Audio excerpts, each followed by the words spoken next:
morning. We appreciate you joining us today. Thanks so much. And joining us now on the program, Ellen Daniels, the Executive Director of the Mississippi Book Festival. Good morning, Ellen. Thanks for coming on.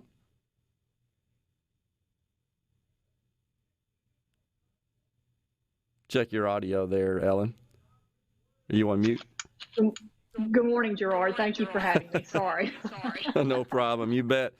All right, so the book festival coming up, or it's actually starting here in a couple of days, right? Is it tomorrow? Yes, the festival will go live on our website at 8 a.m. tomorrow morning. 8 a.m. And it's live on your website, but is there also an in-person aspect of the event as well? So this year we had to cancel our in-person event, which was set for August 21st because of the surge in COVID cases here in Mississippi. But we had such a wonderful group of authors and writers who rallied together to record 31 panels that were set to happen at the in-person event. So we have been very fortunate, and we are so grateful to everyone for really pulling together.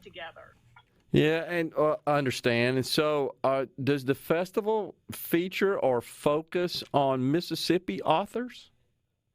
Well, certainly we are the Mississippi, and we love highlighting our Mississippi authors, and we have so many. Mississippi has a rich literary history, but we also have a very rich literary presence. Many wonderful nationally and worldwide known authors are living right here in Mississippi. Are they still writing books? They're still writing books, for sure. I just kind of curious as to how that's been going. And this may be, I guess, just anecdotal, but it seems like that folks that have sort of been shut down as a result of COVID, I know some that have taken on writing a book as a project. Are you seeing that as well? Certainly there have been many books that have come out during COVID, which deal directly with, authors' experiences dealing with that.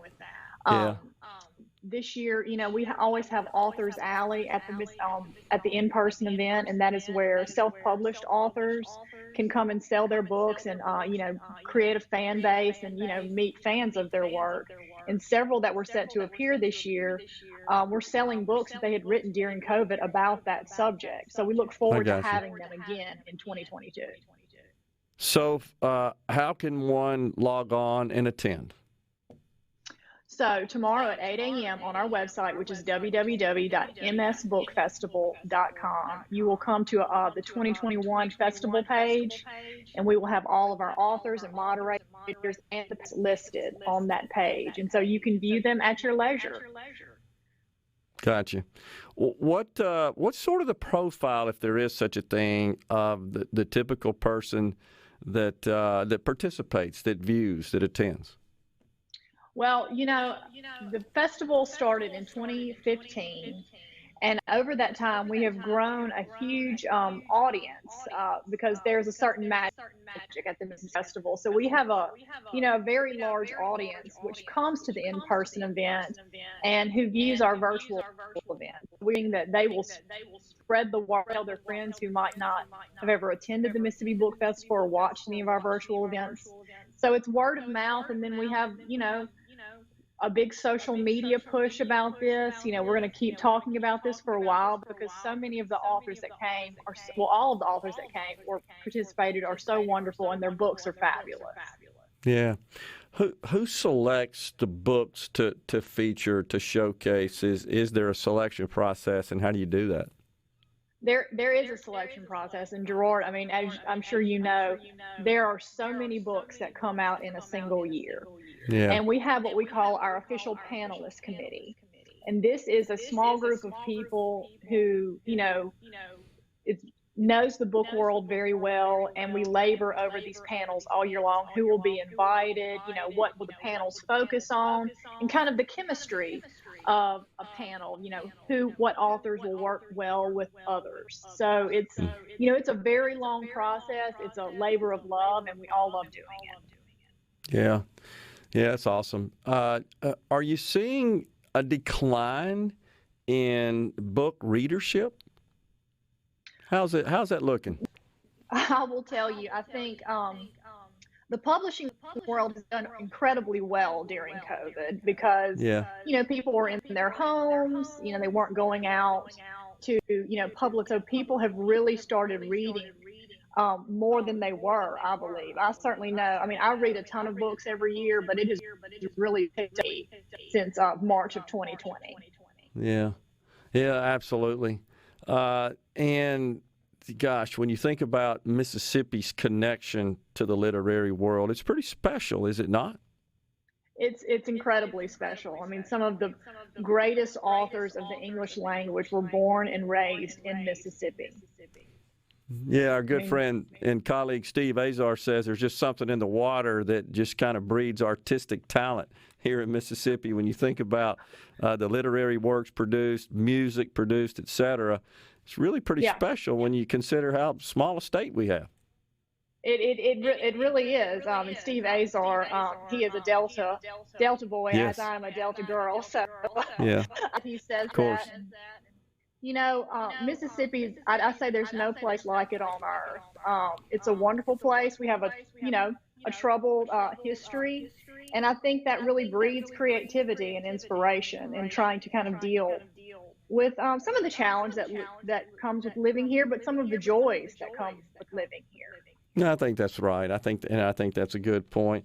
And what does your organization do, Ellen, in terms of, I guess, just promoting books and trying to get our young people to get more interested and involved in reading books and maybe leave away some of these other distractions that are just part of their lives?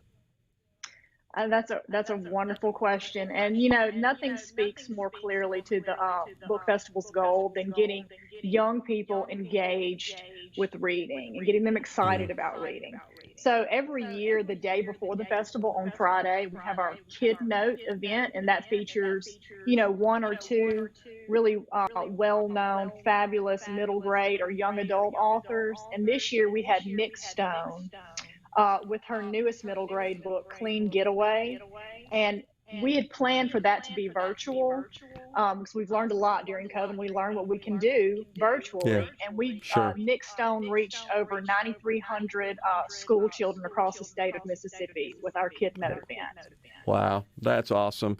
And even as advanced as our society has come, and with all the different forms of communication we have, human communication in one's ability to communicate and articulate, both in spoken, verbal, and in written form, still pretty dang important to succeeding.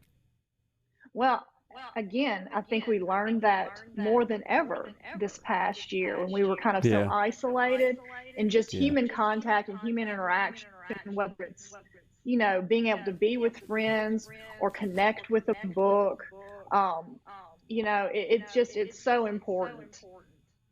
Yeah, and I guess the follow up of the point I was trying to make there is that I can think of no better way to improve one's communication skills than to read books. I mean, Exactly. I've personally tried to utilize that in my career and try to pick up on styles and vocabulary and sentence structure and formation and so forth. And just a way to even kind of make a point, even in persuasive communication. Exactly. All I of mean, this. yeah. Go I ahead, mean, Ellen, please. it's a way to continue learning, when you're not in like a Good point. formal learning environment. And you can read about things you don't read about and, kind of actually do some research on things and just, I feel like it makes us all more human. I totally agree. It's a connection that we can all share, and honestly, in effective communication, there are solutions to human problems. I mean, that's where it starts: defining the problem in an articulate way, and then developing and designing a solution, and then executing on that. So, anyhow, it's awesome. I'm glad you guys are doing this, and congratulations on your success. Thanks for coming on, Ellen. Thank you for having me, Gerard. Have a good day. You too. You got it.